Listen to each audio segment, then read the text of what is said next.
Okay, so in this very unit 13, this is evolution, development and function of capitalism, where we will be looking at first the evolution of capitalism. So the concept of capitalism, it is an economic system which is based on private ownership. Okay, so private ownership and free markets. So capitalism, it emerged from the decline of feudalism and the rise of mercantilism. It is a system focused on trade and accumulating wealth. Okay, so this capitalism, like the emergence of market exchange. So as societies transition, the economic activities increasingly relied on market exchange. Okay, market exchange with private property, where the private property has the was playing an important role. So the industrial revolution, it's for the development of industrial capitalism, which is characterized by factory production and a complex division of labor. So there is also different concepts related to capitalism, like financial capitalism, global capitalism, etc., etc. But while looking at the development of capitalism, basically we will be talking about two things: the private property and free markets. Okay, so these are the two characteristics or the features of capitalism: the private ownership of the means of production and free markets. Free markets, जो कि the prices are determined by the demand and supply. So the pursuit of profit and compensation among business, uh, these are the key drivers of capitalist system. And what is capitalist capital accumulation? Accumulation means the capitalists, they accumulate capital through profits. Like say for example, the capitalist, when suppose in a company, okay, so the owners, they try to accumulate wealth, the wealth which is being produced by the laborers. Okay, the surplus value means the value which the laborers, they have produced beyond giving by giving their beyond necessary time. ତାହା ଅର୍ଥ ହେଉଛି ତାଙ୍କର actually ଯେତିକି ତାଙ୍କର time period କାମ କରିବା କଥା, suppose 10 to 5, but ତାଠୁ ଏକ୍ସଟ୍ରା ଟାଇମ୍ ଦେଇକି ଯେତେବେଳେ ପ୍ରଡକ୍ସନ୍ କରୁଛନ୍ତି ଆଣ୍ଡ ଏକ୍ସଟ୍ରା ପ୍ରଫିଟ୍ ଆସୁଛି, ସେଇ ଯେଉଁ ପ୍ରଫିଟ୍ ସେଇଟା ହେଉଛି ସରପ୍ଲସ୍ ଭ୍ୟାଲୁ, ଆଣ୍ଡ ସେଇ surplus value is being accumulated by the capitalist. Okay, so jota ki again they reinvest to expand their production and create further wealth. Who? The capitalists. So capitalism has it has historically been associated with technological innovation. Okay, as business strives to improve efficiency and create new products and services. So ଏଠି କ'ଣ ଅଛି ଆଉ specialization and division of labor, and please look at the page number 156. Okay, so this capitalism, this is a concept which is it was used by economists in a purely technical sense, where they refer it to the use of the methods of production, and it has been largely associated with a particular view of the nature of capital. So what is it? Because it is a system where economic and social relations are ruled by contract. Okay, the economic and social relations are ruled by contract. Among whom? Uh, Between whom? The capitalists and the laborers.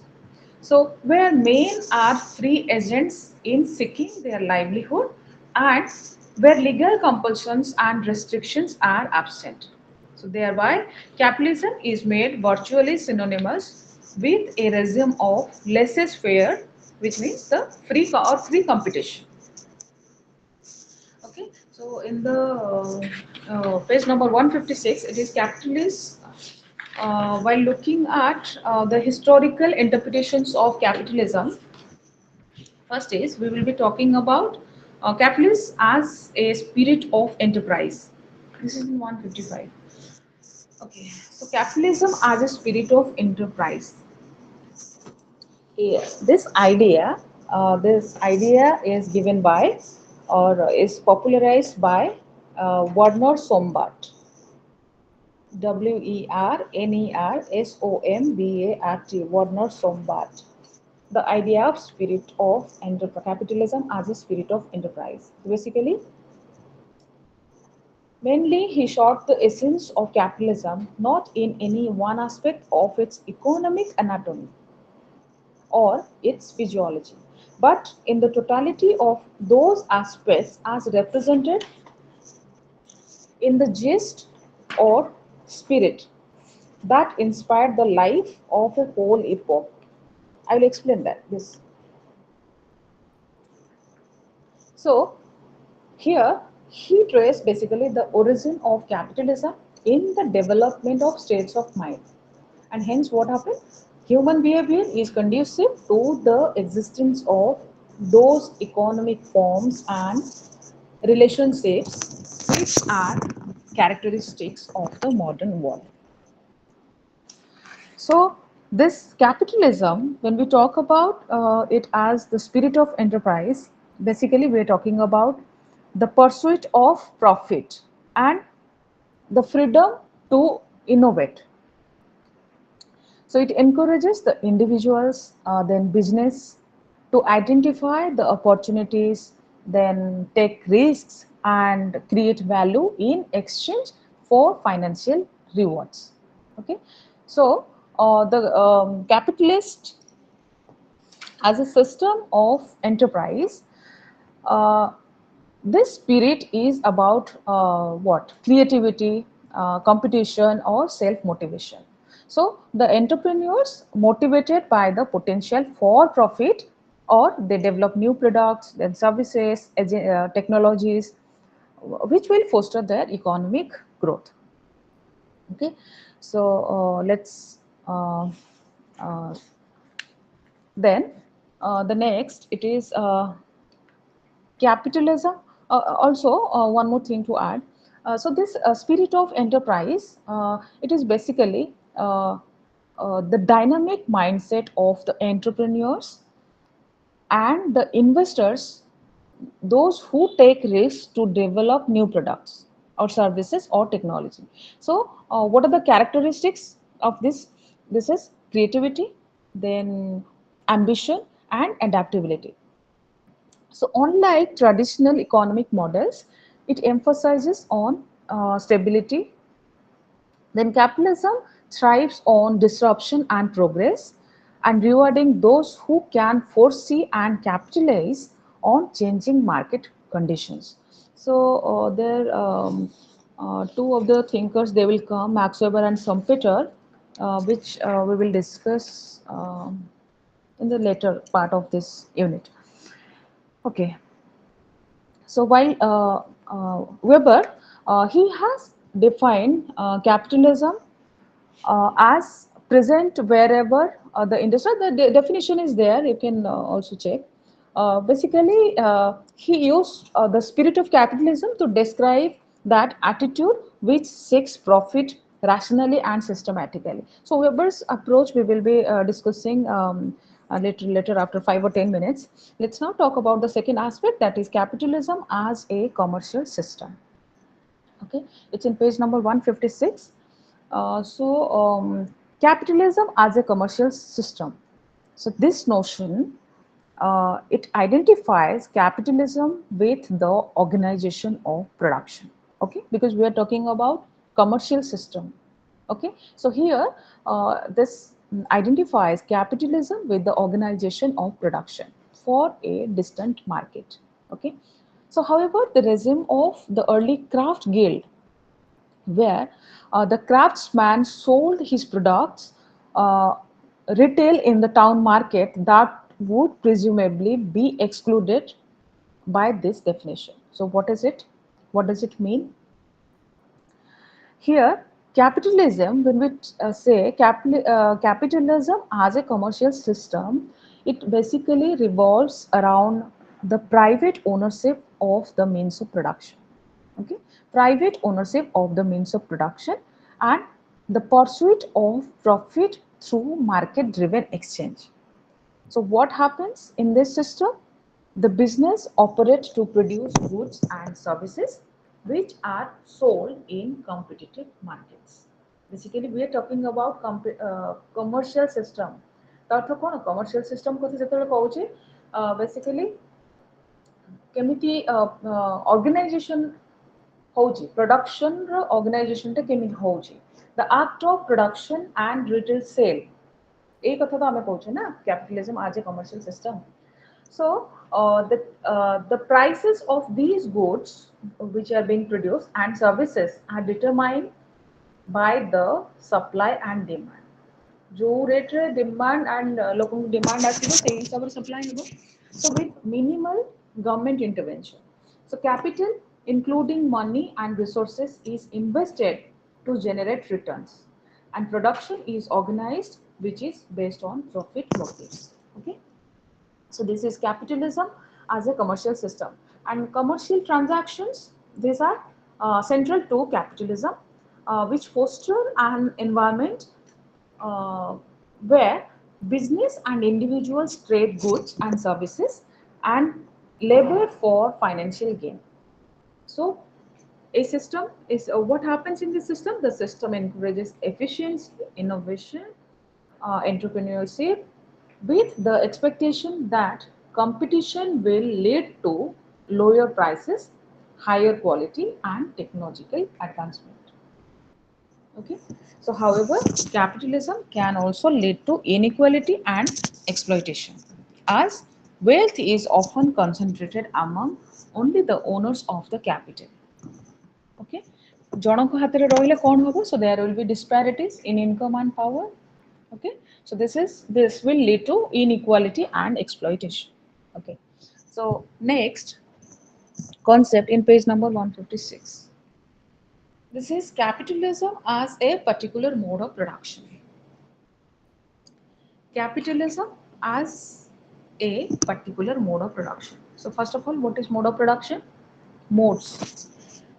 Modes means modes. By mode of production here, Karl Marx, he uh, he did not refer to the state of technique, what he termed as the state of productive forces. Okay, but to the way in which the means of production were owned and to the social relations between men which resulted from their connections with the process of production. ତା ଅର୍ଥ ହେଉଛି ଆମେ ଯେତେବେଳେ କଥା କହୁଛେ କି historical materialism.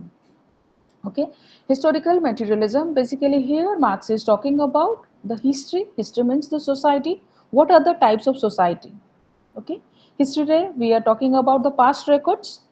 So what are the types of society and then what are the modes of production? ये जो modes of production कौन? से time रे से society रे for a particular society रे को type of mode of production थिला. And mode of, on the basis of mode of production, what are the types of classes found in that particular society? So that is mode of production. Mode of production that will decide what it's the relations of production. Relations is what? How the working class or the people who are producing, they are attached to their land. Say for example, land. Okay, that will be the relations. So here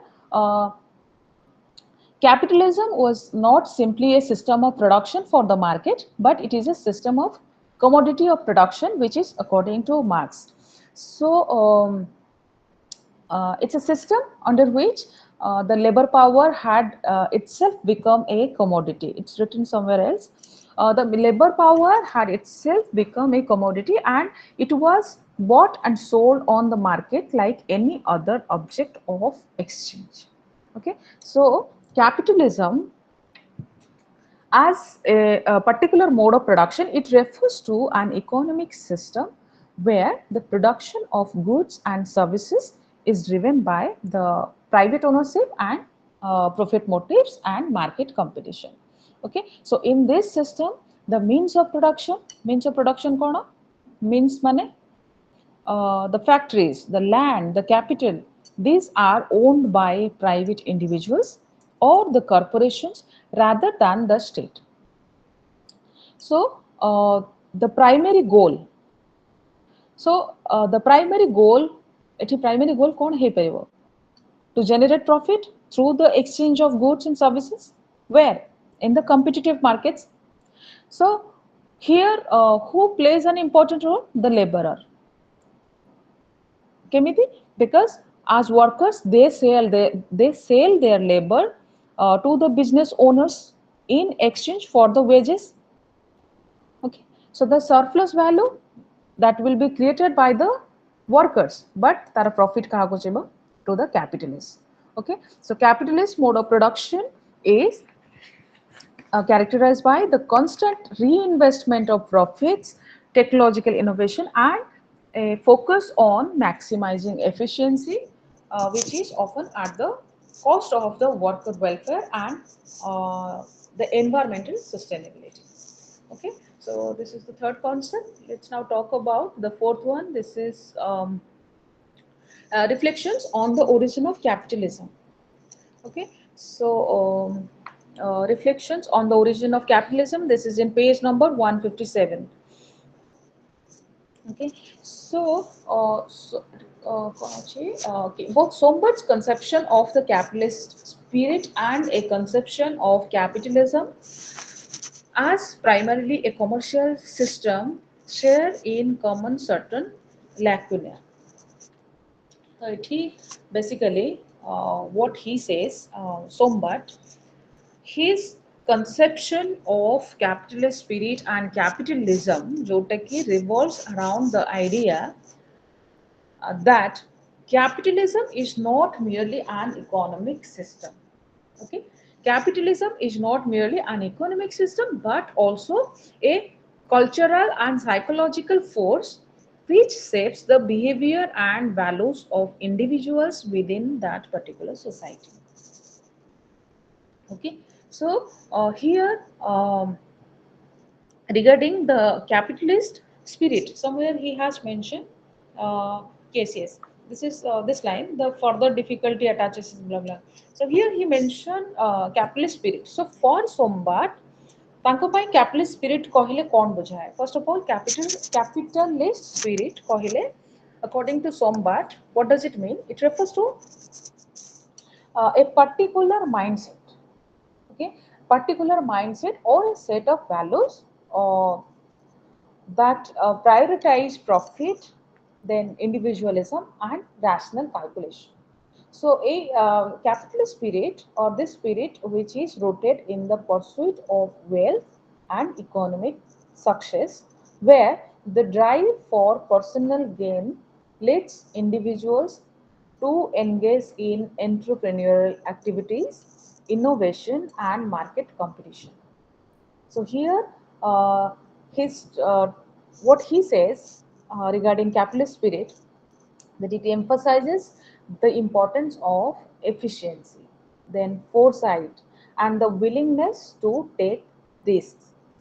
So Sombat, he says that this capitalist spirit is central to the development of modern capitalism. Why? Because it encourages individuals to view economic activity not just as a means to meet material needs, but as a way of life motivated by ambition and the desire for self improvement. So, this is capitalist spirit according to Sombat. So, then, and regarding capitalism, what he says? He says capitalism it is a dynamic economic system. Okay? Dynamic economic system that arose with the development of a particular social and cultural framework. So basically, he's talking about the transformation of pre-capitalist societies into capitalist one, while linking the rise of capitalism to changes in social organization, religious beliefs, and cultural norms.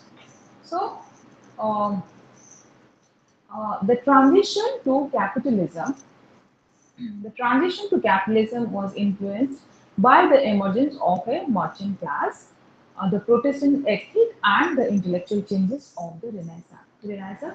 That period, uh,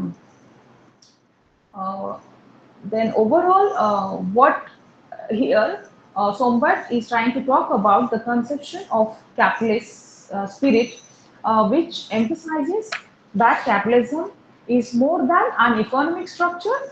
It is a system which is deeply intertwined with cultural and psychological factors which shape individuals' ambitions, attitudes, and behaviors.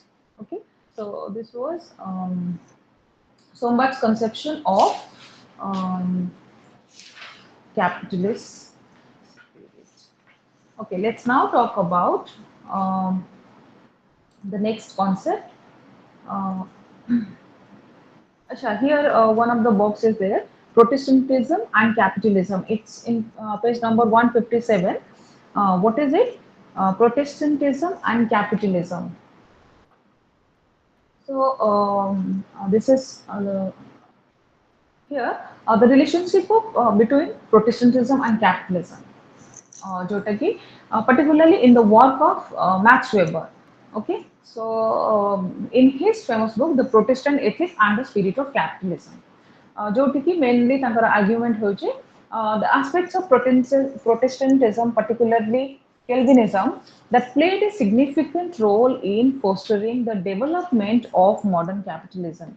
Okay, so the main idea here is Weber, he says that Protestantism, especially the Calvinist branch, they promoted a work ethic that was conducive to the development of capitalism. So Calvinism, they emphasize hard work. So every day is a uh, working day. For them, every day is a working day. So Calvinism emphasized hard work, discipline, and individual responsibility, which align with the capitalist focus on profit seeking and personal initiative. So these Calvinists, they believed in predestination, the idea that only a select few were destined for salvation. Okay, so this is the meaning of Protestant ethic, what Weber said. And Weber also, he's talking about here the rationalization and asceticism. Then capitalist spirit. While talking about capitalist spirit or spirit of capitalism, he says that Protestantism helped to shape the spirit of capitalism. It's a set of values and attitudes that emphasize the importance of profit making as a moral and virtuous activity. Okay, so let's now talk about in page number 158. This is development and function of capitalism. So,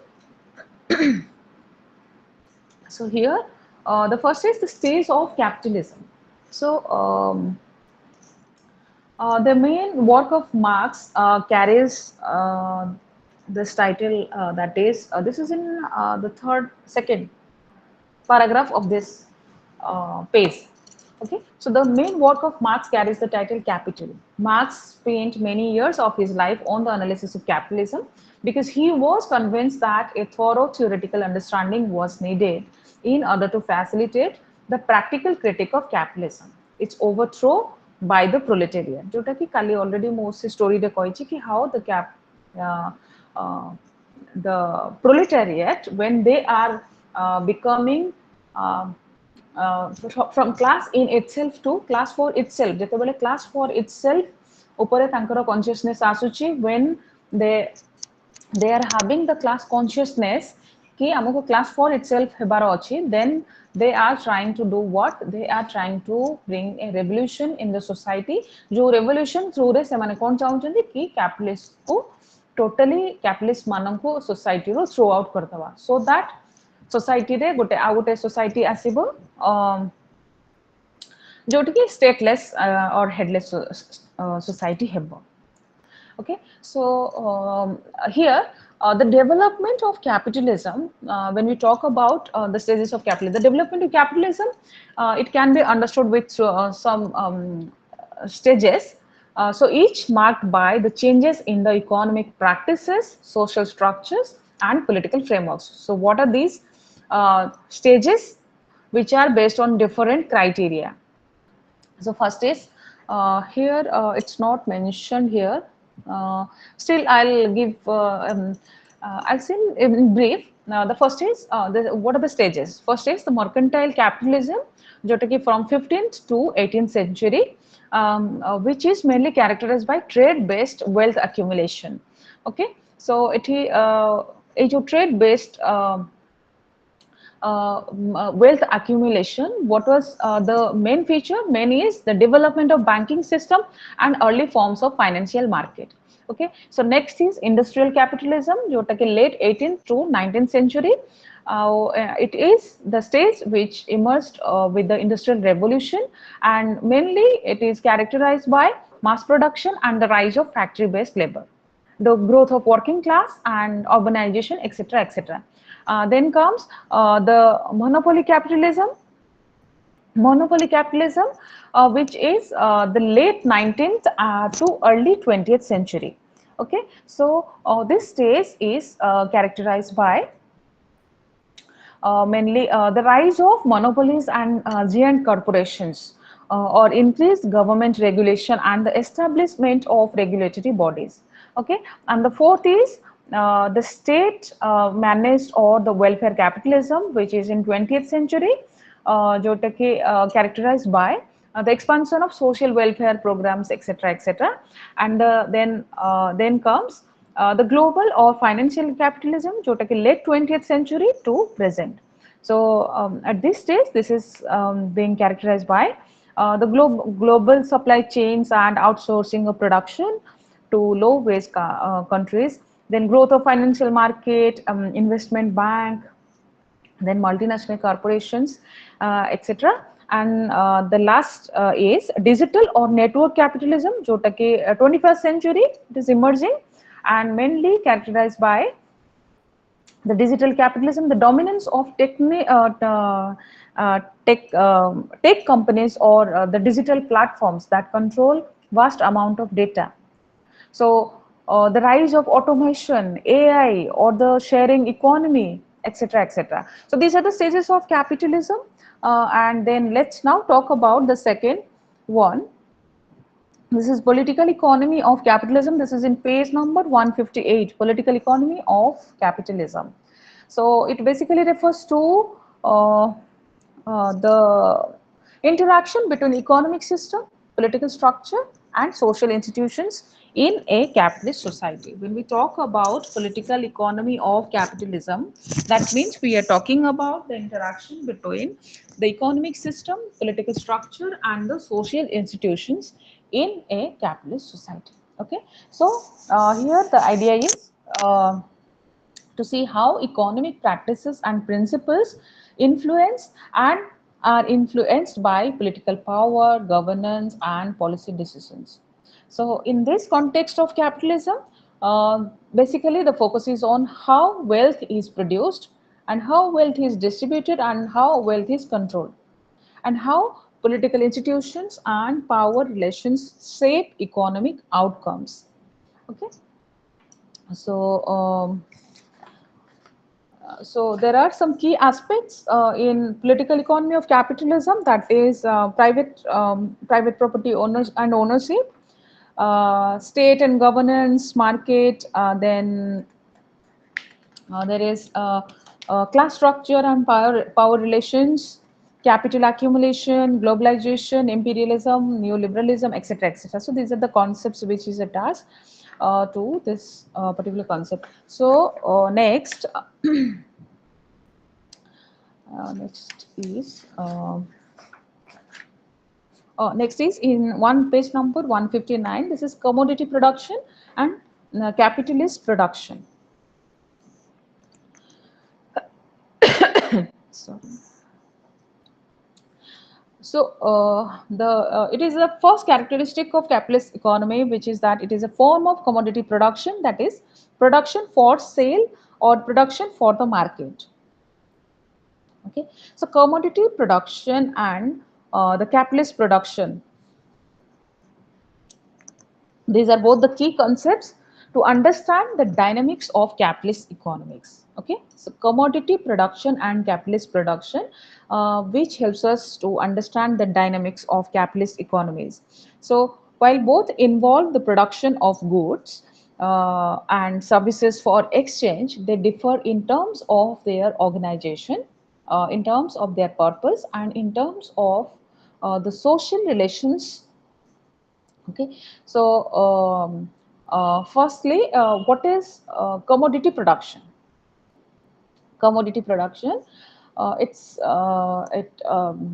basically it means the process of producing goods and services, uh, which is specifically for exchange in the market. Okay, the process of producing goods and services for exchange in the market. So commodity is anything produced for sale rather than for direct personal use or consumption. Okay, it is anything produced for sale. So here the focus is on producing goods to be sold, जोटा कि goods किसी जिनिसर production कराहब कौन पाई ना ताकू बिक्री कराଯିବ. Okay, rather than fulfilling immediate needs, लोक मानक need देखा जीवनी, rather than to get the profit motive पाई एटा केमिति production केमिति more and more production करिवा, so that ताकू बिकिले कौन profit हबा. Okay, so that is commodity production. Then it is being characterized by uh, exchange value. Exchange value means there is both use value and exchange value. Exchange value, use value hochi kono, the utility or the satisfaction they provide, and exchange value कहले uh, the price they can fetch on the market. Okay, so the exchange value jota ki determined हुए by the amount of socially necessary labor time required to produce a commodity.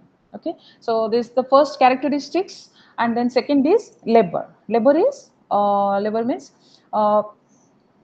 the production of commodities which involves labor, or the value of a commodity is often tied to the labor which is embedded in its creation.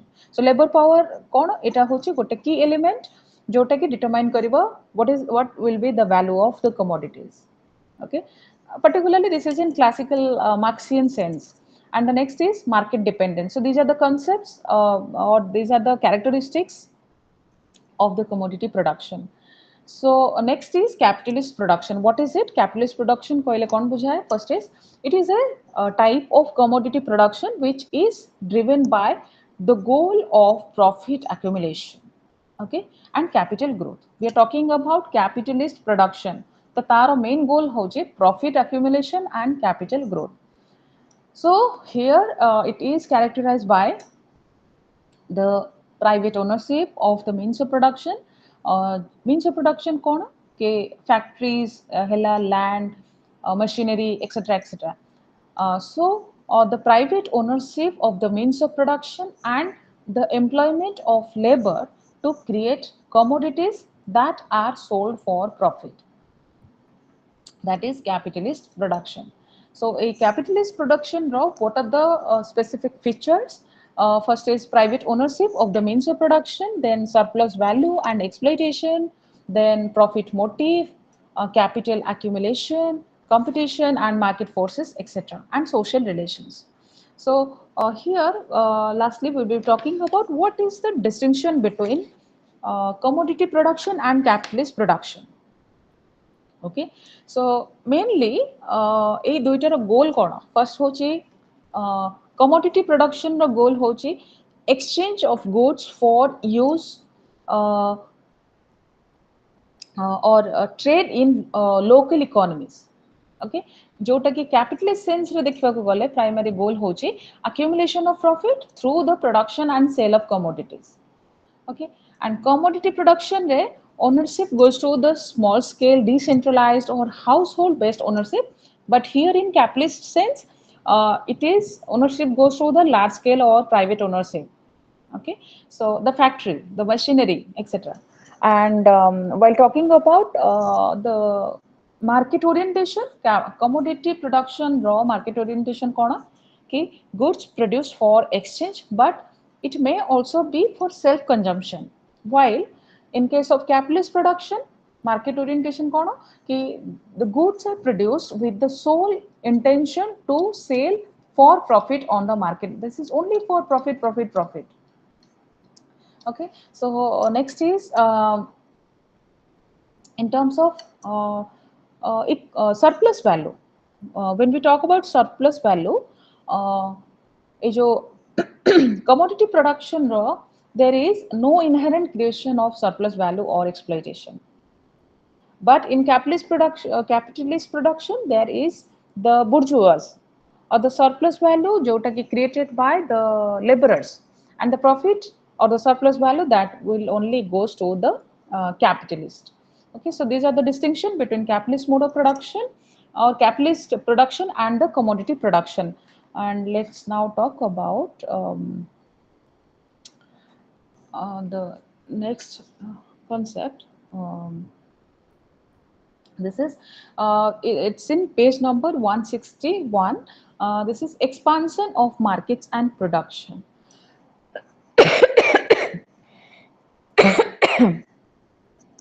Expansion of markets and production. This is in page number 161.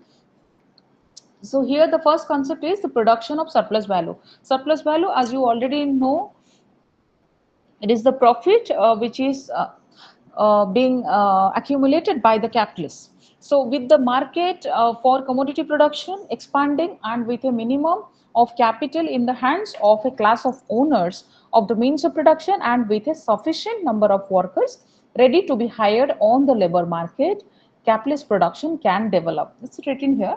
So this surplus value, production of surplus value. The next is the never ending process of profit making. So capitalist system also there, it's a never ending process of profit making, because it is based on the ownership of the means of production. So capitalist, they tries to increase the rate of surplus value all the time. सबुबले पाएंगे कि profit motive or how to make profit, this is the main motto. So it's a never ending process. So there is also another reason why the capitalist has to expand production unlimited. So in the process of accumulation of capital, the proportion of constant capital increases and it becomes greater in relation to variable capital. So this is called the growth in the organic composition of capital. So this is the never-ending process of profit making. So let's now talk about monopoly of capitalism and imperialism. So this is in page number 163. So here monopoly capitalism and imperialism marks basically he foresaw the rise of monopolies as the result of the concentration of capital. Okay, capitalist because जदि profit जदि जनक हाथ रे रहइबो, तो of course monopoly से मानक पाखिर हबो, they will prevail their role. So but monopoly capitalism became dominant only after Karl Marx's death. Okay. So here in the box there is the basic features of imperialism. The concentration of production and capital has developed to such a high stage that it has created monopolies which play a decisive role in economic life. So this is the thing we need to study. So this is at the end.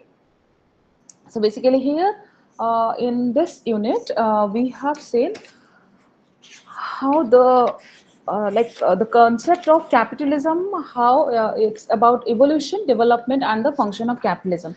So in the next, this is let's now talk about the unit 4. This is on rationality, work, and organization. This is unit 14. This is very easy unit. This is basically on Max Weber's work. So here we will be talking about what is rationality, then the theory, organization theory and the sociology of organizations and work and organization. Basically,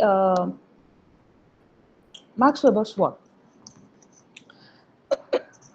So first of all, let's look at the concept of rationality. So Max Weber, uh, his concept rationality. Uh, this concept of rationality, it is central to his main sociological work. Okay, where particularly in his work or analysis of modernity, bureaucracy, and capitalism. So, what is rationality according to Weber first? Rationality is a process of calculating and organizing actions and social structures in a systematic, efficient, and goal oriented manner. This is according to Max Weber. Rationality means it's a process of calculating and organizing actions and social structures in a systematic, efficient, and goal oriented manner. So he says that rationality contrasts with the traditional emotional or value driven forms of action. Okay, basically ଯେତେବେଳେ ସେ rationality କଥା କହୁଛନ୍ତି ସେ କହୁଛନ୍ତି it revolves around the idea of rationalization. What is idea of rationalization? Rationalization, which is a process by which the individuals and the societies, they adopt uh, more systematic or efficient and predictable methods in their activities. Okay, systematic, efficient, and predictable methods in their activities. It is rationalization. So here Weber, he's talking about the different while talking about rationality, he is talking about the different forms. These are I'll not go in detail these forms of rationality, but in brief, the first is, while talking about the different forms of rationality, basically he's talking about some distinct characteristics. First is the means end rationality or instrumental rationality. Okay, instrumental rationality is what? This is basically focuses on the efficient and effective means of achieving a specific goal or outcome. Okay, it is uh, based on the efficient and effective means of achieving a specific goal or outcome. So the individuals or the organizations, they apply scientific thinking or the logic. Okay, individual has to apply logic because we are talking about rationality, and they have to calculate to achieve the most effective means to accomplish their objectives. Let's say, for example, a business manager कौन से करते? They use the data analysis or the strategic planning. Why? To make or to maximize their profits. Or a scientist following a set of or a set method to test a hypothesis. Okay, that is the example of rationality, instrumental rationality, which is means and end rationality. Then value rationality, Weber terms this concept as weight rational. Weight rational or value rationality, ତା ଅର୍ଥ କ'ଣ? ତା ଅର୍ଥ ହେଉଛି କି the actions motivated by a conscious belief in the intrinsic value of a specific action regardless of the outcome. ତା ଅର୍ଥ କ'ଣ? कि ए जगह individuals pursue goals because they believe in the inherent worth of the actions themselves. It is often rooted in ethical, religious, or cultural values. This is value rationality. Say, for example, uh, uh, uh, a religious individual who acts according to moral principles, even if it leads to personal sacrifice or inefficiency, such as a martyr or a person who sacrifices financial gain for moral reasons. Okay, so this is the example of value rationality. Let's now talk about traditional rationality. This is a form of rationality which is based on established customs. Okay, so for example, following cultural practices and rituals simply because they have been passed down from our generations. Okay, so next is affective or emotional rationality, where he talks about the affective rationality, the jotaki, it is based on emotions, affection, affective or emotional rationality. So this is based on emotions, feelings or personal attachments rather than logical calculations or values. This is one of the example is a person making a decision based on love or anger, such as uh, a parent they making a decision for their child which is based on emotional attachment rather than calculating the most efficient or rational outcome. Okay, so rationalization in modern society, while talking about Weber, when we talk of rationalization in modern society, they're basically talking about the modernity, particularly the rise of capitalism and bureaucracy, which is being characterized by the dominance of instrumental rationality. So, this shift has led to rationalization of society where traditional and emotional ways of life are replaced by methodical, calculative and goal-oriented approach. So here he talk about the capitalism and rationality, then bureaucracy and rationality, etc., etc. And while talking about the next, this is the spread of secular rationalism. This is in terms of the European, in which European development was distinctive, where the specific form of the state and the existence of rational law. So here Weber he attaches great emphasis to the significance to the heritage of Roman law for the subsequent social and economic development of Europe, and in particular for the rise of the modern state. Okay, so here there is the connection between this and the development of rational capitalism, which was not simple. Then modern capitalism, it first took root in England, but that country was much less influenced by Roman law than other continental countries were. So, so in the next, he's talking about modern capitalistic enterprise. Modern capitalistic enterprise, which is where we see there is the existence of large mass of wage laborers who are not only legally free to dispose of their labor power on the open market, but what they actually they are forced to do so to earn their livelihood. So here, the use of technology which is constructed and organized on the basis of rational principles. That is, the mechanization is the manifestation. Mechanization is the manifestation. So here, uh, these economic attributes could not exist without the rational legal admiration of the modern state. So this is as distinctive as a characteristic of contemporary capitalist order as in the class division of capital and the labor in the economic sphere.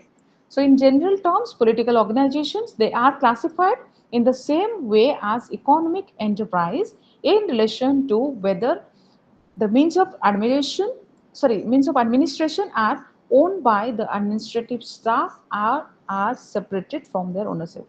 So here this is the concept, modern capitalistic enterprise. Next is the concept. This is theory. This is the organization theory and the sociology of organizations. So This is also important. So here we'll be talking about uh, David Silverman. Uh, David Silverman, who has suggested that formal organizations with which the branch of sociology is concerned, it has mainly three distinctive characteristics. Okay, so organization theory and sociology of organizations. Uh, these are used interchangeably, although the former, like the organization theory, it has a slightly wider remit than the latter, as it also covers work by non-sociologists, including those who are concerned to achieve, to advise to management on how organizations should be designed and operated. Regarding this one, organization theory and sociology of organization, I'll provide you a specific a write-up. I'll provide you. So here in the organization theory, uh, uh, we'll be talking about two major thinkers. The doctrine of scientific management, which is associated with Frederick William Taylor and uh, also Weber, who had in mind then developing the ideal typical account of the structure of bureaucracy. So basically here he talks about like both these theories, these are concentrated on analyzing the structure of organizations, that is the nature of the various positions occupied by organizational personnel. Then the second is the powers and duties which are attached to these positions, and the third is their relationship to the work required to carry out the explicitly stated goals of the organization. So both of them, Frederick William Taylor and Max Weber, they viewed organization as hierarchical structures. Okay, organizations as hierarchical structures which are essential for the managerial control of work. Okay, so there are the first sub-point. This is typologies of organizations. While talking about the typologies of organizations, so basically it involves to classify the organizations according to a variety of key characteristics. So what are these characteristics? Who benefits from their operations or how they obtain compliance from their members. So who else are attached to this section? This is the works by Peter Blau, Amitai Edjuni, then Robert Blommer and Tom Burns, G.M. Stocker. So they are the thinkers who have basically worked on the typologies of organizations. The next is the organizations are the social systems. Okay. Organizations are social systems. You must remember. You must have remembered that social system. When we talk about social system in sociology, the system theory. This is basically the major work of the structural functionalist, the functional thinker, that is Talcott Parsons' work. Whenever we talk about systems in sociology, just blindly go to Talcott Parsons. Okay, Talcott Parsons here organization as social system, which is identified by him the structural functionalist theory of action with Philip and Robert Morton's focused work on organizations. So organizations consist of social system where when Parsons he is talking about social system where mainly the social system how it functions smoothly. So basically here comes the institutions, the role of institutions in his AGIL model. Okay, so the organizations consist of social systems in interaction with other social systems. So therefore open systems whose values and goals are oriented to those of the wider society. Here what does it mean? The values and goals are oriented to those of the wider society. That means he is talking about for the smoothful function of the organization we need uh, the institutions which will play their key role to maintain the order in that particular organization. So according to Parsons, the key requirements for organizational maintenance, which is seen to be overriding goal of any organization. These are those which apply to all social system, namely adaptation. It's the AGIL model. Okay, namely adaptation.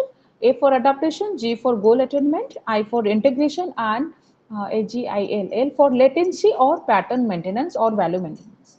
Okay, so this is organization as social system. Whenever you see social system, just blindly go through persons.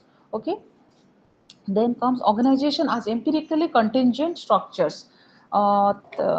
This is uh, the typological and social systems approaches have difficulty in clearly defining the organization as a theoretical object. So this is basically related to the independent contextual variables, which is basically talking about the size, technology, and the location of the enterprise. Okay, organization as empirically contingent structure while mainly the emphasis is on size, technology, and location.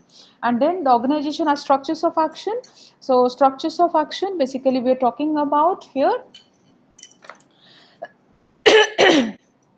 how they are socially constructed by the individual actions or the members. They are having the what the expectations, or the what we say, the habitual expectations of each other. So organizations as structures of actions. So here this approach throws doubt on whether it makes sense to refer to the organizations as institutions which pursue organizational goals. So in any event, there have been many studies, so no need to just go through in detail. So this is basically, just remember, it's talking about organizations as structures of action, where basically we are talking about how they are socially constructed by the individual actions, and which with focus on their expectations, the habitual expectations. Okay, so let's now talk about work and organization, which is on division of labor, a theoretical perspective on division of labor. First, let me tell you division of labor. This is the major sociological contributions by Emile Durkheim, which is his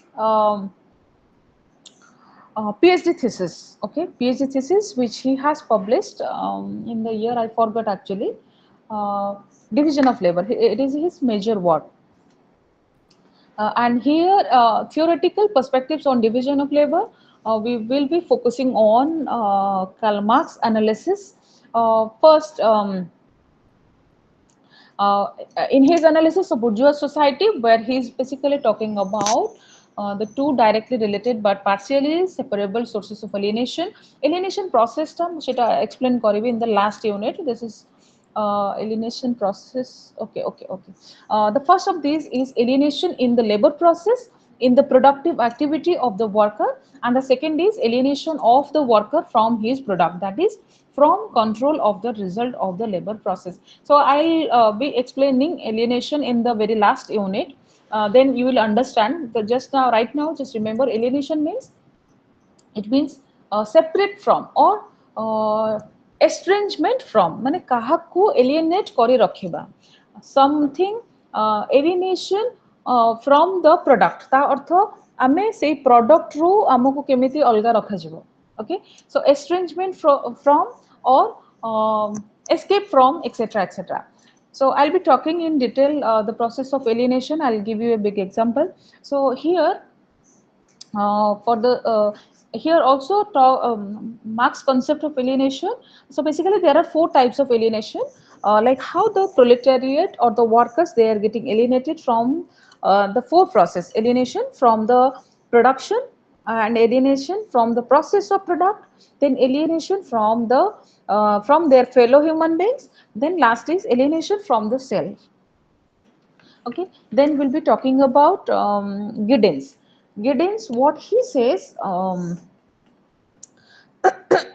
technological alienation. He's talking about the first concept, that is alienation in the labor process. It is being termed as technological alienation Pygedins, and the second one, alienation of the worker from his product. This is called market alienation. So both of these derive from the division of labor involved in capitalist production. The market alienation, which expresses the fact that the organization of productive relationships constitute a class system which rests upon an exploitative dominance of one class by another. You will learn of alienation in the last unit. Let me finish up the other things. So here for Marx, both the types of alienation are integral to the expansion of the division of labor. Okay, so next is the problem of bureaucratic organization. This is in page number 170. Okay, so here Weber, what he says, he always insisted upon tracing the nexus of social relationships, which both influence and are these social relationships are influenced by the growth of rationalization. And rationalization, you already know what is it. So then comes uh, next. This is in page number 171. This is bureaucracy and democracy. Okay, so the Uh, while talking about bureaucracy and democracy, basically the growth of bureaucratic state proceeds in close connection with the advance of political democratization. This is because the demands made by the Democrats for political representation and for equality before the law necessitate complex administrative and juridical provisions to prevent the exercise of privilege. So for a while, the extension of democratic rights in the contemporary state cannot. So let's talk about bureaucracy and socialism. Uh, then, uh, just a second. So here, while talking about the bureaucracy and socialism, where he talks about the bureaucratic division of labor, which is an integral part of or integral characteristic of the modern society, which demands the precise coordination of functions. Okay, precise coordination of functions. Whenever we talk about bureaucracy, we are basically giving emphasis on the rationality or the rational scientific thinking, which is based on logic.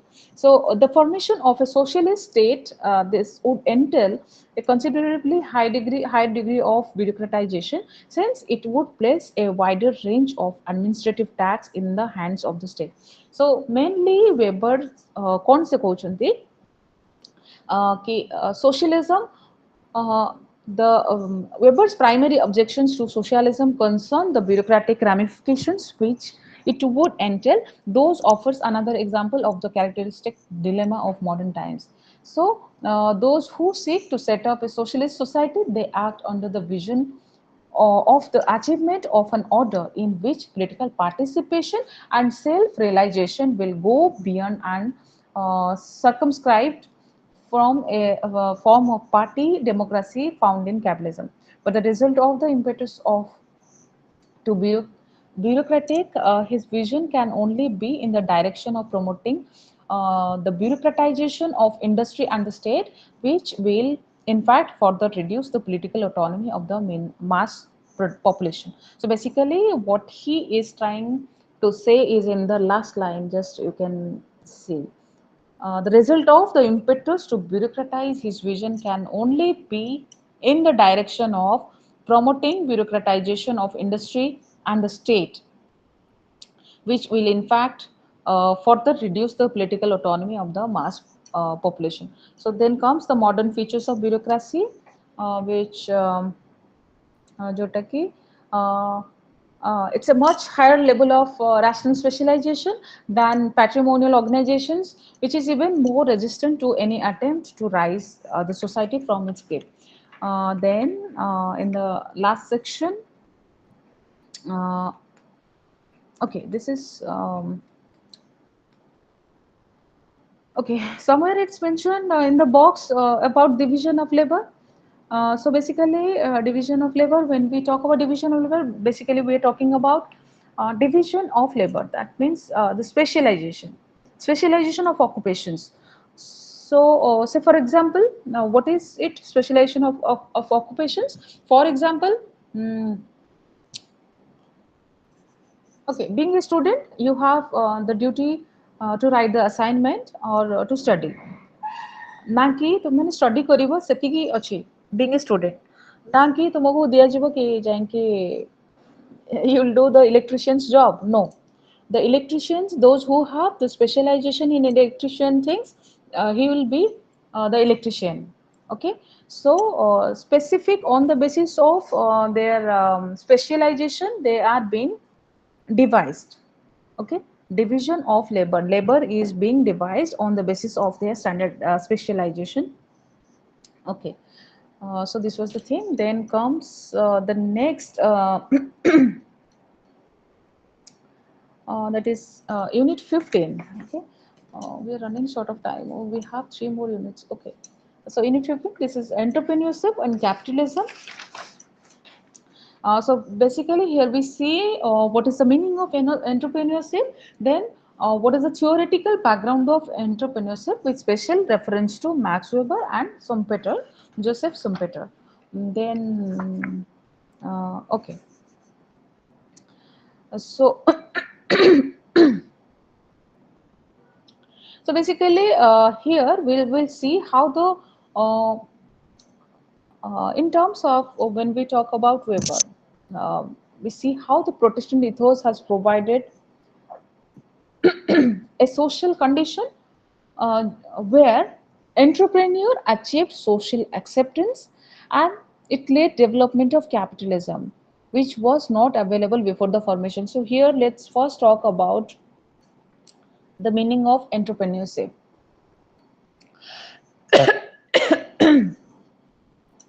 When we talk about entrepreneurship in sociology, okay, or social entrepreneurship, what does it mean? It means it's a growing field within social science. Basically, यारो focus होची, basically it gives importance on using entrepreneurial principles and business models to address social, then environmental and cultural problems. Often, it has a focus on creating lasting social change. Okay, so first of all, this social entrepreneurship, it combines the principles of entrepreneurship, means creating innovative solutions or taking calculated risks and building ventures. Okay, so here the motto is to address social problems. Okay, whenever we are talking about social entrepreneurship. So here, while talking about the theoretical aspects of entrepreneurship, we will be focusing on Max Weber and Joseph Schumpeter.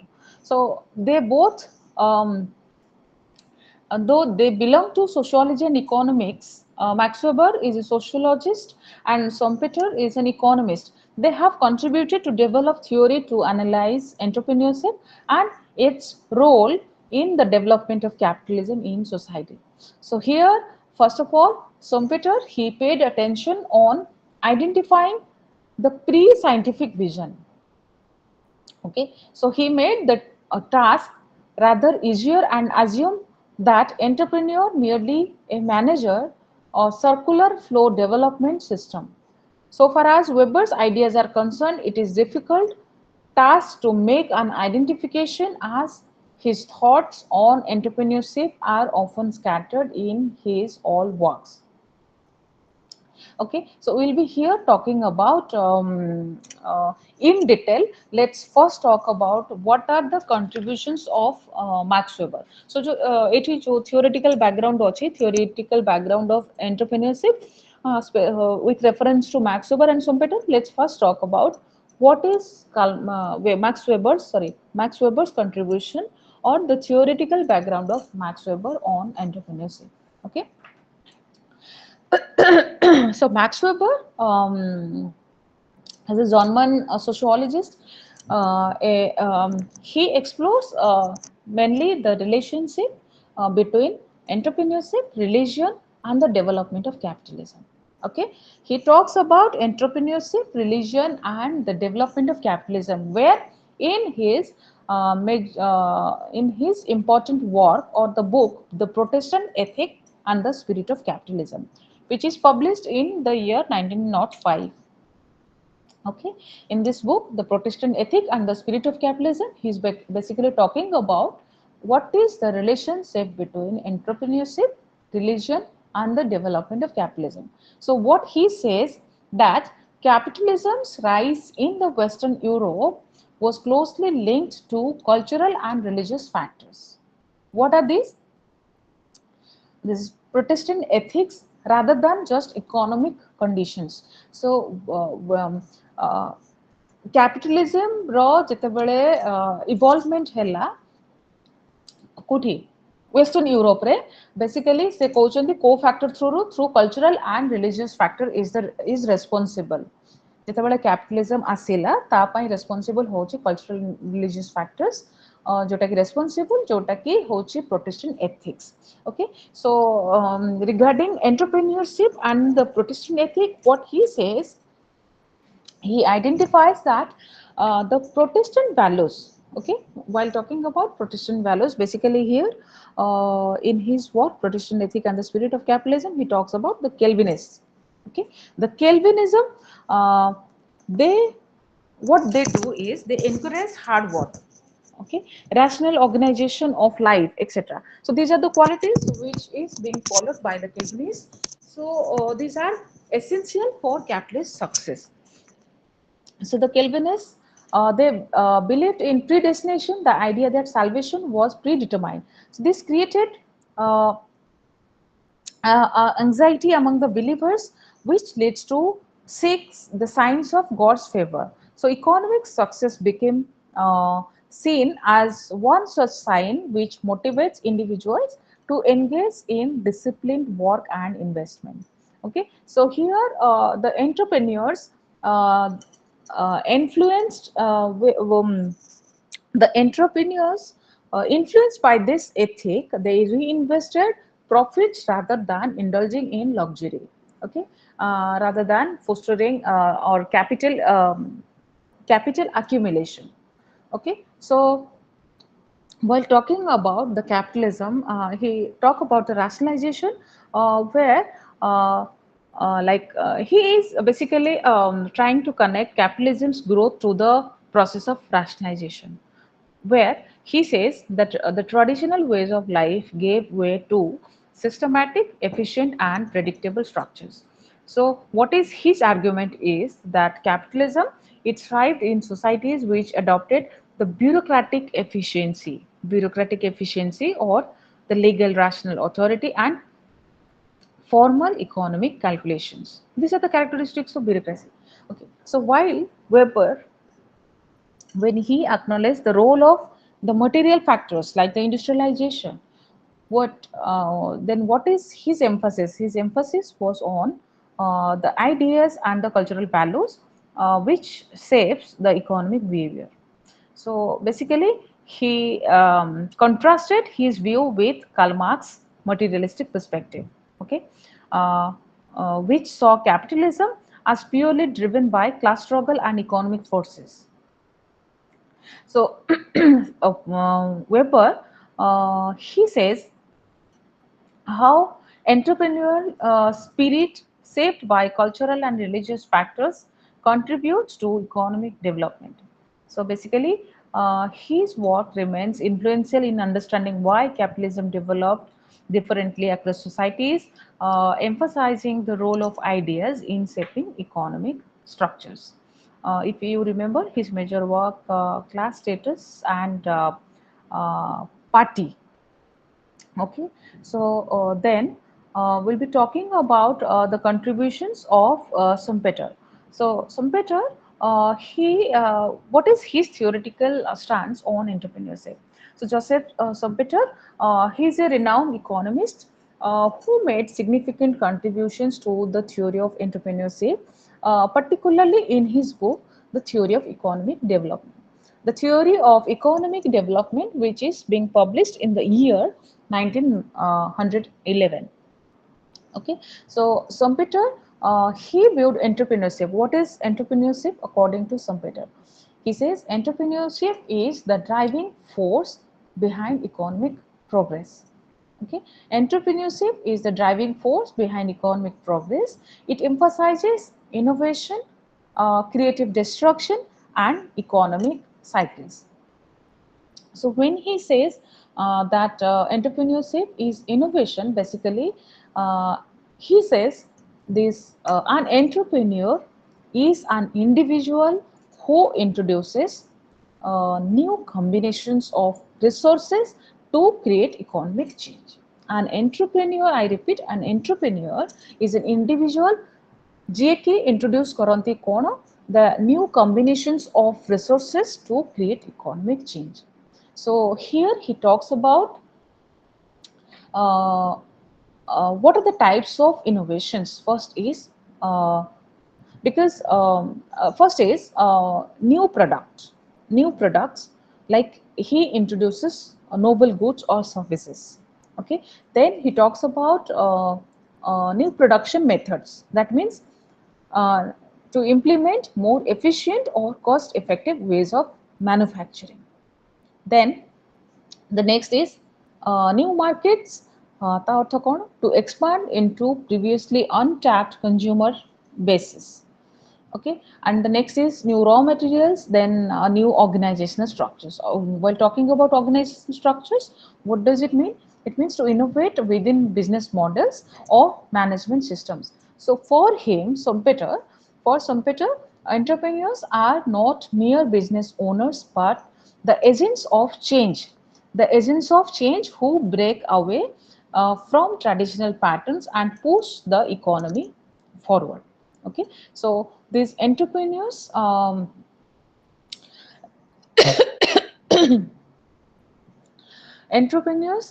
talking about the economic cycles, entrepreneurship to economic cycles, he says that innovation happens in waves.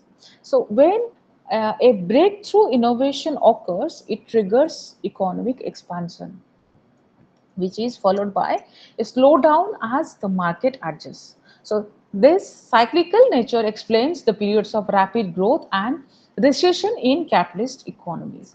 Okay, so this was his contributions on entrepreneurship. Schumpeter's his theory basically it underscores innovation as the core of entrepreneurship, shaping modern discussions on startups, technology-driven economies, and industrial transformation. So basically, his insights it remain highly relevant in today's dynamic business environment. Okay, so uh, his economic theory also in I already spoke economic theory, which is revolved around the capitalist process and the innovation and creative destruction. Okay, and the next is the contributions of just okay. Studies on entrepreneur other than Weber. Okay. Here uh, already I have already spoke about Weber, and economics. It's Weber and economics. Okay. So whenever he talks about economics, basically he is focusing on in his Protestant ethic and the spirit of capitalism, where that encouraged the accumulation of capital or capital wealth, which he saw as a key factor in the development of capitalism. So here also he talks about uh, the rationalization and bureaucracy, and how rationalization, the process of applying logic and efficiency to social and economic life, that led to the rise of bureaucracy as a dominant organizational form. And while talking about economy or sociology of economy or economic sociology, basically he laid focus on the that examines the social and cultural factors which influence economic behavior and institutions. Okay, and in entrepreneurial action, his he is basically the last he highlighted what the importance of social and cultural factors, how it shapes the economic decision making. Okay, so this was his idea. This is the idea. This was the idea of Schumpeter and Max Weber on entrepreneurship. Okay, so let's now discuss. This is unit 16. Okay.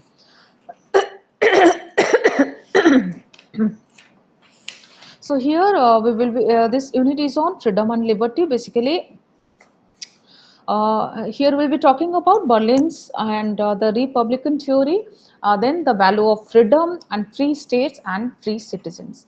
So first, it's discussed. This is in page number 183. This page here, we'll be talking about liberalism. Okay, first, liberalism, which signals a cluster of political ideas. Uh, Political ideas advocated and put into practice with a tradition of political thought and political activity. What does it mean? First, when we talk about liberalism in sociology, or social liberalism, this is a political philosophy and variety of liberalism that endorses social justice, social service, and a mixed economy, and the expansion of civil and political rights. Okay, so for some, the John Locke, the heart of liberalism is captured. That Locke, who claimed that all men are born free and equal, and for still others, liberalism requires the opportunity to participate in democratic institutions. Some liberals discount this, insisting that democracy represents a separate or subordinate value or no value at all, or even a threat to liberty. So here, when we talk about liberalism, or what are the what are the themes related to liberalism? So first is to believe in equality and individual liberty. This is the first one. And the second, then to support private property and individual rights, then supporting the idea of limited constitutional government, then recognizing the importance of related values such as pluralism, toleration, autonomy, integrity, and consent, etc. And here it's somewhere it's mentioned libertarianism, uh, libertarianism. This is in 183 page number. This is the theoretical stance of one who strictly limits the competence of the government to collective defense. So, or the protection of negative rights, or the rights of non-interference and enforcement of contracts.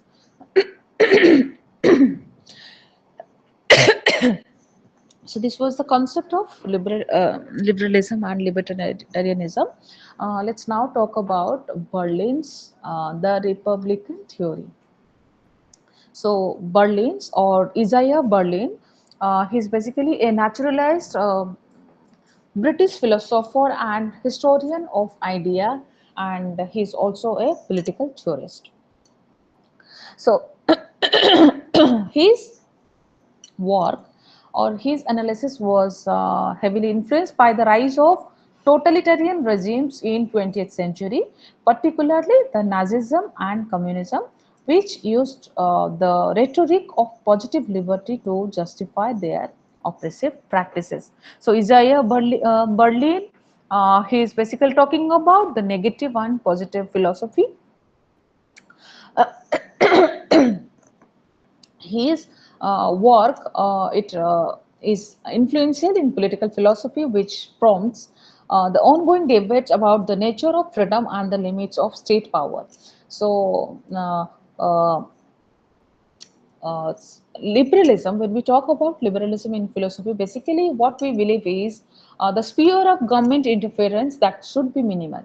So liberalism, they rejects liberalism, it rejects the paternalistic state intervention, or pluralism is the belief that there is a multiplicity of values that can coexist. We will discuss it soon. So Berlin, what he argues is the pursuit of true self-realization or self-mastery that can lead to a dangerous disregard for individual autonomy and diversity. So he saw the potential for the state or a powerful group to define what constitutes the true self and then impose that definition on others, thus the undermining the genuine freedom. So here, what we say, the rejection of paternalism. Berlin, basically, he rejects the paternalistic state intervention that restricts individual freedom. So he opposed the state intervention where he says that it infringes upon individual liberty and autonomy, even when intended for the individual's perceived benefit. Okay, so he also focused on individual autonomy, that liberalism emphasizes the importance of individual autonomy and the right to make one's own choice, even if those choices are not in the eyes of others the best. So Berlin, in his essay, that is uh, two concepts of liberty. He distinguished between the negative and positive liberty, uh, uh, where he argues that the positive liberty often used to justify authoritarianism and it can be a dangerous distortion of freedom, while the negative liberty focuses on freedom from interference and it is essential for a free society. This is what it is mentioned here in the book. Let's first talk about what is negative liberty. Negative liberty, basically it refers to the freedom from interference or the absence of constraints or obstacles to an individual's actions. So Berlin here defined the negative liberty as the freedom from interference or constraints which is imposed by others. So it is the area within which a person can act without obstruction that will allow for individual autonomy and self-determination. And while talking about positive liberty, it refers to the freedom to act, the ability to pursue one's goals and achieve self-mastery, often associated with the idea of self-determination.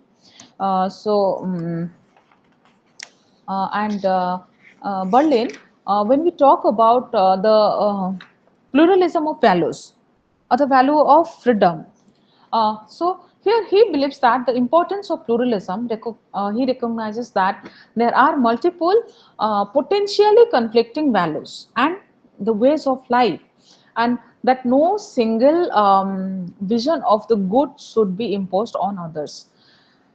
So then just a sec, just a sec. Okay. The concepts here, this is in page number self-control and page number 185, self-control and self-realization. Uh, then comes the paternalism, where he strongly opposed paternalism, viewing that it as a form of oppression which undermines individual autonomy and the right to self determination. It argues that it is an insult to the human capacity for independent thought and action. Okay, and regarding the social self control, mainly he talks about the concept of uh, sorry, here just a sec. Okay. He's talking about the value pluralism, where which recognizes the existence of multiple potentially conflicting values, and further supports his concern about the dangers of imposing a single and monolithic vision of the good on individuals. So there are some concepts which you please read it because and Then in the page number 186, please come here.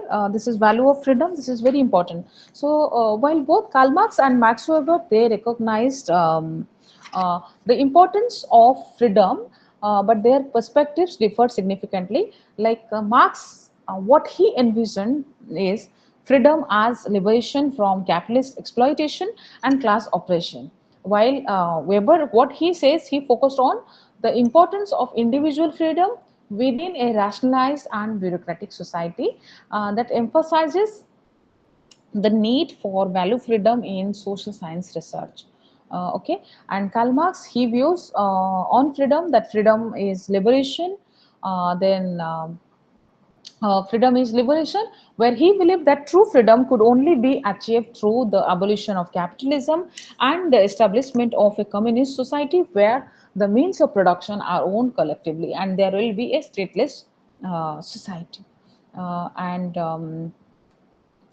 And when we talk about Max Weber's view on freedom, basically he's talking about value freedom.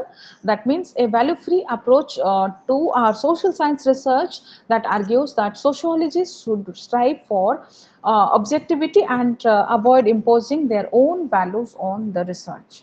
Okay, so this is his view on freedom, and he's talking about individual freedom within a rationalized society where he believes that individual could still find freedom within a rationalized society, but that it required a conscious effort to resist the constraints of bureaucracy and to pursue their own values. Okay, so this was and here both Marx and in the next, both Marx and Durkheim, they stress the historical dimension in the conditioning of humanoids. No need that these are the concepts which you need to read. There is also one more concept. This is autonomy, which is also important in autonomy. When we talk about here, Immanuel Kant, his moral philosophy, he says autonomy refers to the ability of individuals to make choices and act based on their own reason and moral principles rather than being driven by external forces or inclinations. So it is the foundation of morality. It implies that individuals are free and responsible for their actions. Okay, and this autonomy is the basis of morality, which is according to Immanuel Kant. So there are also some concepts. This you please read later on. Let's now talk about. There are some concepts. Okay, uh, just okay. Let's now go through the unit 17. This is on alienation. First of all, this is in this section. In this unit, we will be talking about what is the process, what is alienation and dehumanization of labor, and then alienation as a process and the division of labor. Okay. So first of all, the concept of alienation, which is central to Karl Marx's work. Um, in or it is the concept of alienation is basically associated with Marxist sociology. So it means estrangement of individuals from one another or from a specific situation or process. Okay, this is alienation. And alienation, it also, in other words, it means separation from. So every uh, labor class, they are how they are being alienated from the process of activities, then process of, then from the production or the product, and they are alienated from the fellow human beings, and they are alienated from themselves and oneself. I'll give you a very small example, basic example. First of all, okay, the primary source of alienation is the division of labor, high exploitation of labor, and acute alienation was strongly practiced in capitalist society.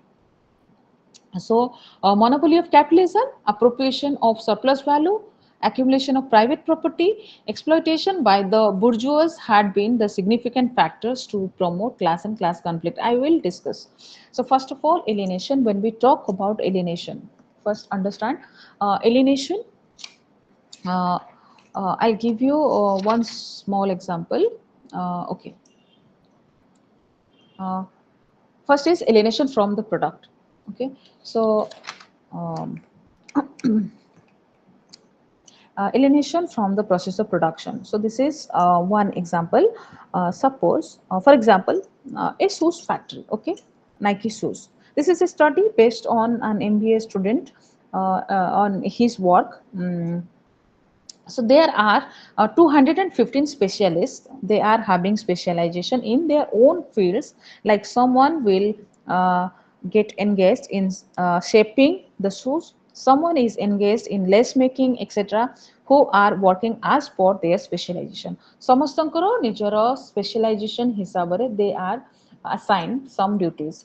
Okay, ଗୋଟେ shoes factory ରେ 215 type ର team अछंती. Okay, गोटे shoes production करबा पाई 215टा specialist team अछंती. समस्तंकर अलगा अलगा as per there specialisation अलगा अलगा काम. किए से शूज रो शेप दउचंती, किए से शूज रो लेसिस मेकिंग सेटा करचंती, किए तार डिजाइनिंग करचंती, किए तार बेस बेस बनौचंती, etcetera etcetera. Okay, so so the but the entire process of production know each other, that Mr. X is doing this work, Mr. Y is doing this work, etc. etc. So they totally concentrate on their own specialization. ସେମାନେ ଜାଣନ୍ତି କି ମୁଁ ନିଜେ କୋଉ କାମରେ ମୁଁ expert ସେତିକି. And so the process of production of every stage is separated.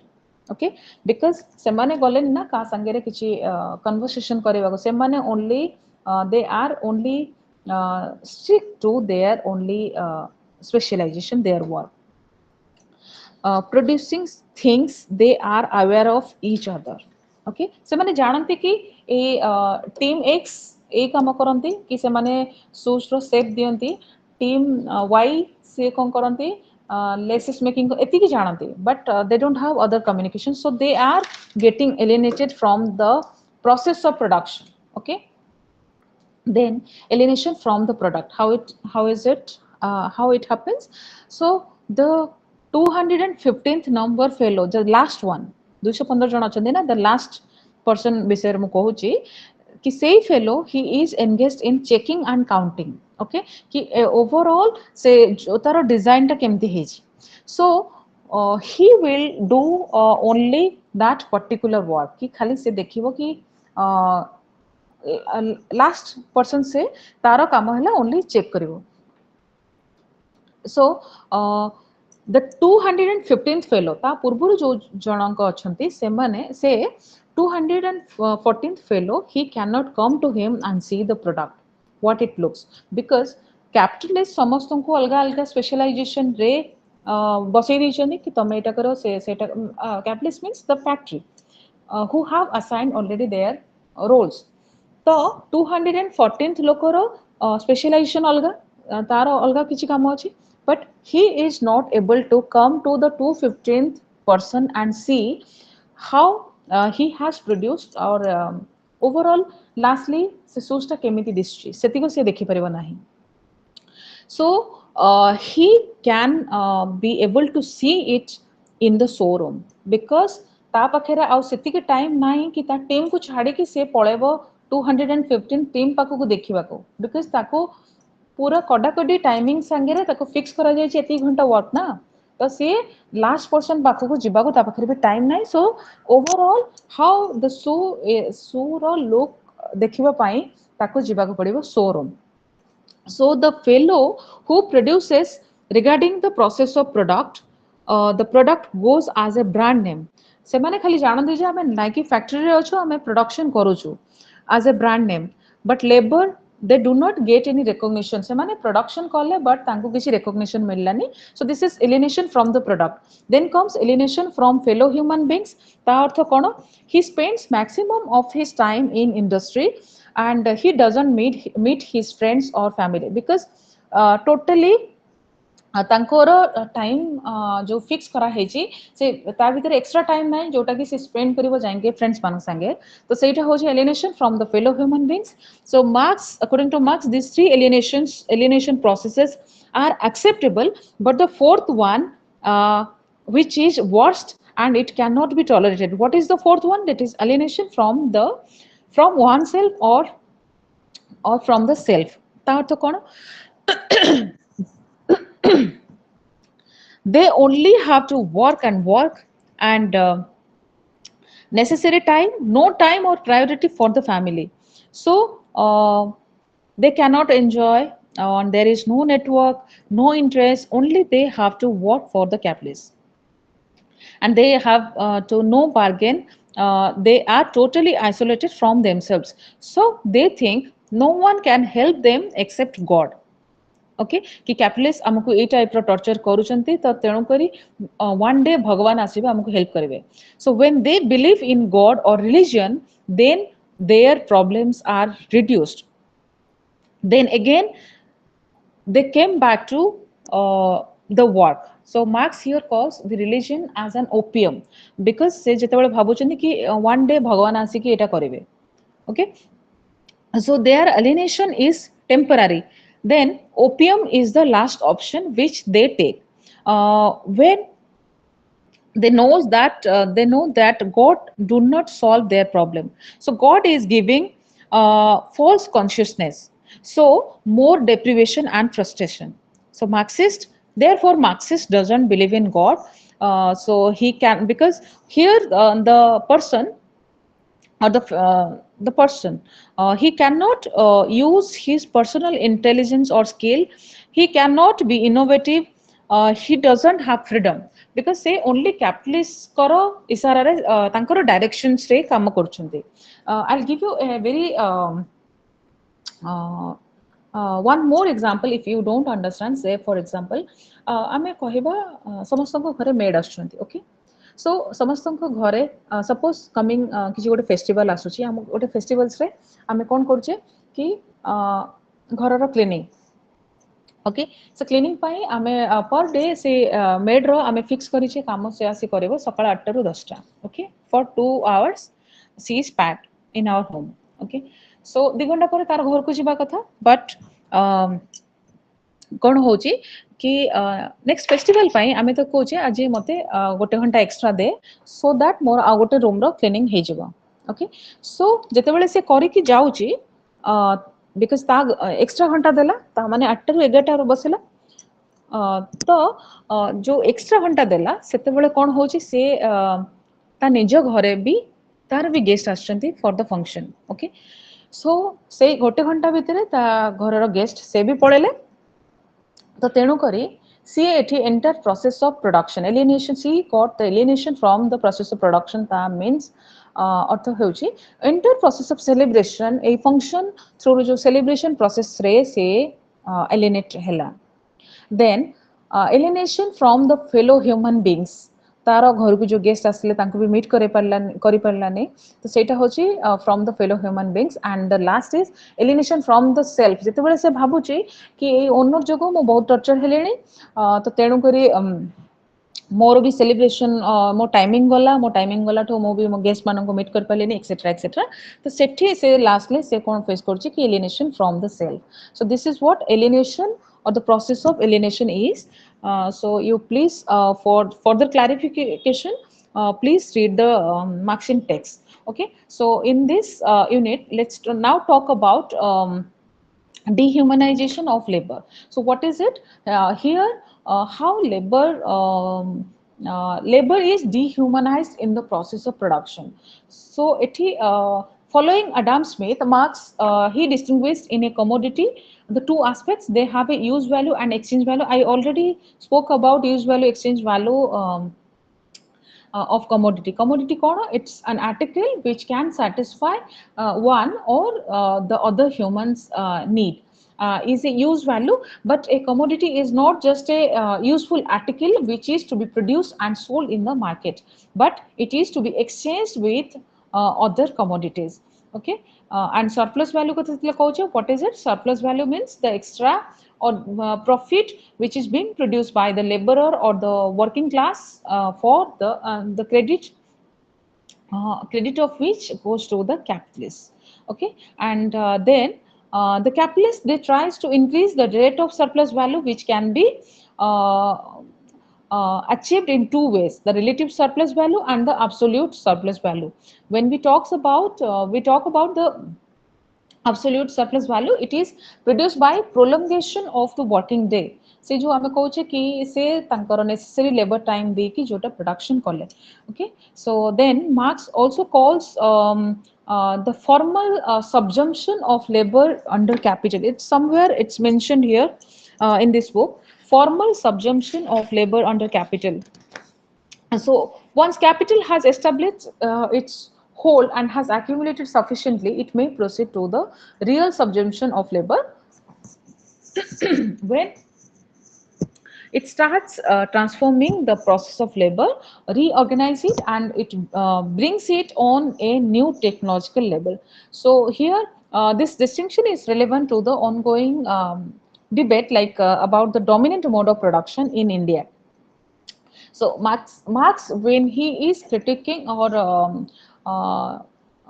his critique of Marx, the key to his critique of capitalism is his theory of surplus value, जोटा कि explain करूँची how capital grows by consuming living labor, because only labor power produces surplus value.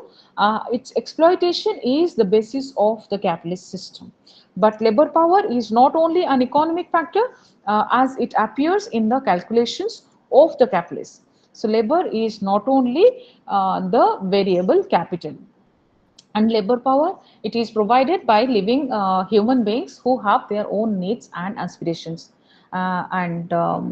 Lastly, the capitalism, they have separated labor and the satisfaction of human aspirations. So labor power is treated as a commodity in exchange for which workers may satisfy some of their most immediate needs. So, but for Marx, labor itself is the most essential characteristic of human life, because without it, humankind not only cannot survive, it even cannot become human. Okay, so and then emergence of class, as I already said, that in each society, what are the types of classes? Like, say, for example, the two types of classes Marx is talking about in his theory of class and class struggle, that is the bourgeois and the proletariat. And here, Karl Marx and Friedrich Engels, they what they say, the process of change which brought forth by industrial revolution just beginning to unfold in a particular direction. Basically, the modern industry that has converted the little workshop of the patriarchal master into the great factory of the industrial capitalist. Okay, so and then comes in the page number 195, alienation as a process. I already told, discussed that here he mentioned, okay, alienation from the product of his labor, then from the act of producing, then alienation, capitalist production, how it alienates the worker from his being a member of the human species. And then last, uh, just okay, somewhere it's mentioned, capital may be regarded as a logical continuation of Marx's earlier views. What is it? It's in page number, I don't remember where page. Okay, I'm not finding. Okay, here they say alienation is nothing but a process in which man deprives himself of what he truly is of his own humanity. So here, Marx, unlike Hegel, he did not identify alienation with externalization. Okay, externalization, जोटा कि it is identified by Hegel. He identified alienation with externalization, and it could therefore conceive man's final reconciliation with the world by way of abolishing the objectivity of the object. Um, then, then comes the division of labor. This is the other aspect of alienation. Is the dehumanization of labor itself. Dehumanization of labor itself. So this happens in the course of the new division of labor promoted by capitalism, and this division of labor. It is not invented by capitalism. It developed at an early stage of history, because as you see, historical material. No, leave that example. It developed at an early stage of history.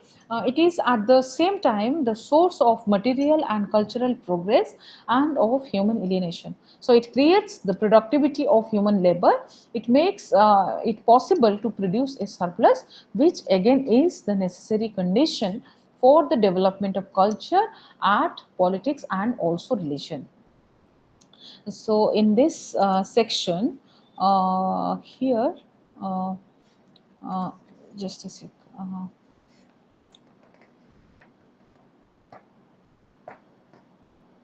Okay, okay. Here in this division of labor, it is said that alienation is inevitable in modern society. Why?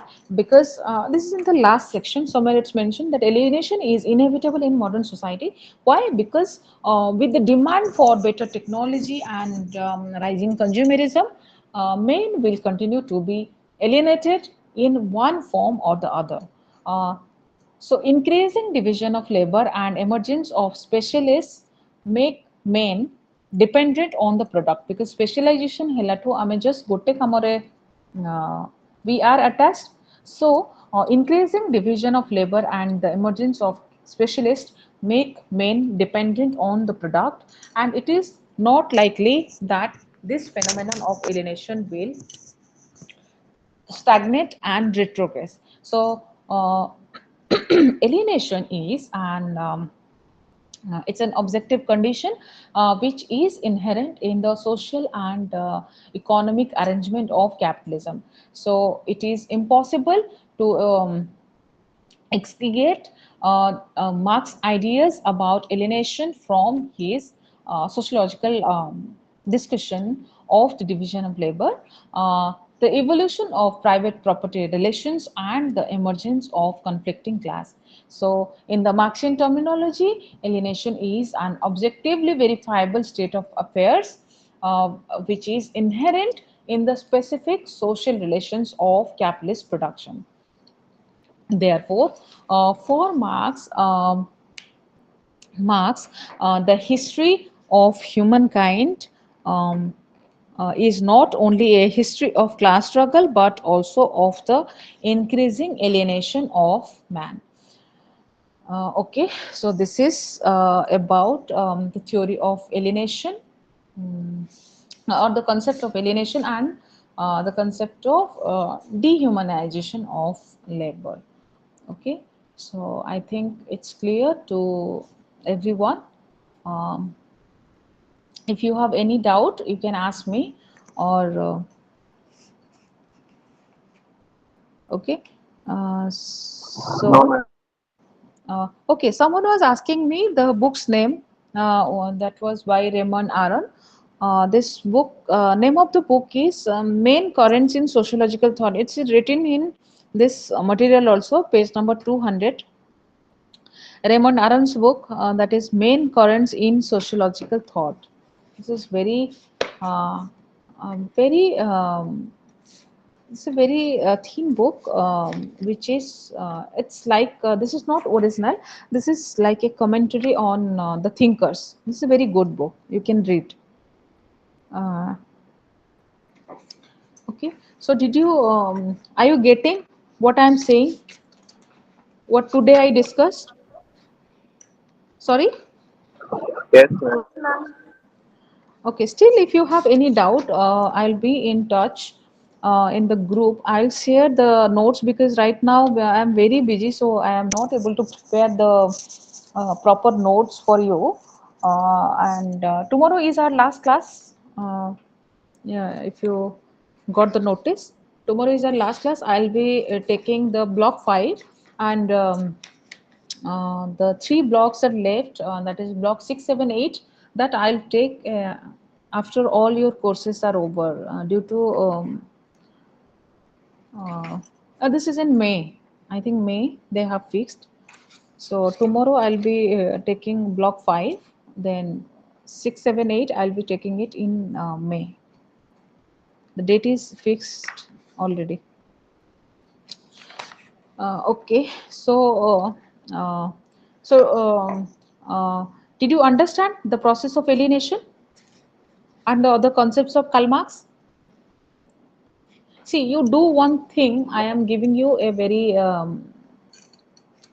a big idea.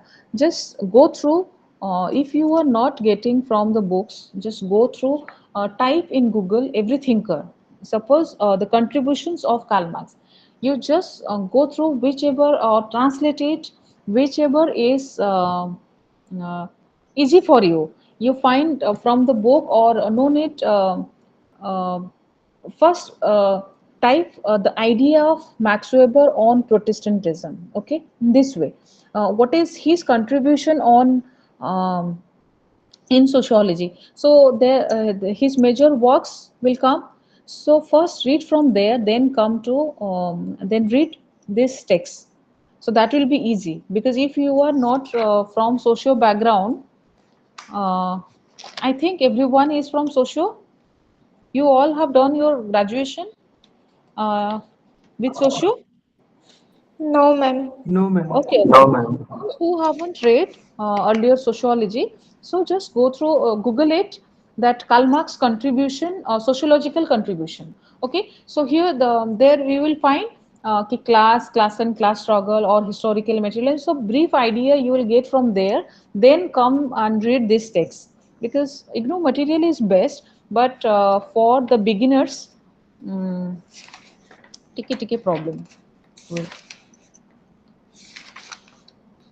Okay, so the RC uh, is the recording still going on? Yes, ma'am. Yes, yes, ma'am. Okay, okay. So, so if you are, want to ask anything, you can ask if you have any doubt.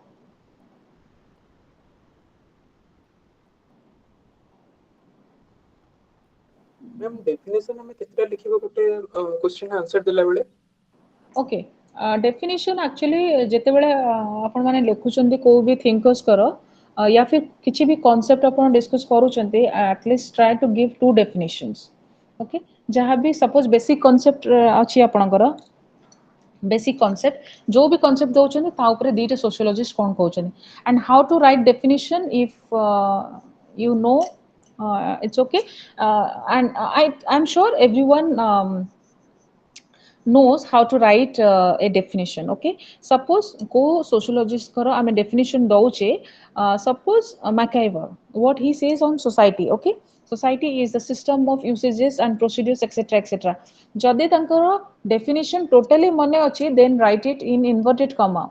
What MacIver exactly se sociologist jaha କହିଛନ୍ତି ତାଙ୍କ terminology ଯଦି କିଛି ସବୁ ଯାକ ମନେ ଅଛି ଦେନ୍ ସେଟା inverted କମା ଭିତରେ ସେଟା ରହିବ ଯଦି ତାଙ୍କର ଡେଫିନେସନ ମନେ ନାହିଁ ବଟ୍ ତାଙ୍କର କି ୱାର୍ଡ ଅଛି ମନେ ଓକେ କି ସୋସାଇଟି ଉପରେ ସେ ଏଇଆ କହିଛନ୍ତି ତାଙ୍କର ଯୋଉ ଇନଭର୍ଟେଡ୍ କମା ଭିତରେ ଯୋଉ ଡେଫିନେସନ ଅଛି ଆମେ ସେଇଟା ଟୋଟାଲି ଚେଞ୍ଜ କରିପାରିବାନି ଓକେ ସେଇଟା ୟା ତ ପୁରା ଘୋଷିକି ରଖ ସେଇଟା ଲେଖ ନହେଲେ ନାହିଁ ଲେଖ କି marks ମ୍ୟାକାଇଭର he has defined society in this way କରିକି what are the characters ସବୁ बेले ଯେତେବେଳେ definition ପଢୁଛ ତା ଭିତରେ what are the keywords remember the keywords କାହିଁକିନା ସବୁବେଳେ ଜରୁରୀ ନାହିଁ ଆମର ଟୋଟାଲି ଡେଫିନିସନ ଟା ପୁରା ମନେ ରହିଯିବ ଓକେ ସୋ ଡେଫିନିସନ ଯେତେବେଳେ ମନେ ରହେ ନା ତା ଭିତରେ ଯୋଉ କି ୱାର୍ଡସ୍ ଅଛି you can write ki he has characterized the concept of society like the usages and procedures ମାନେ ଏମିତି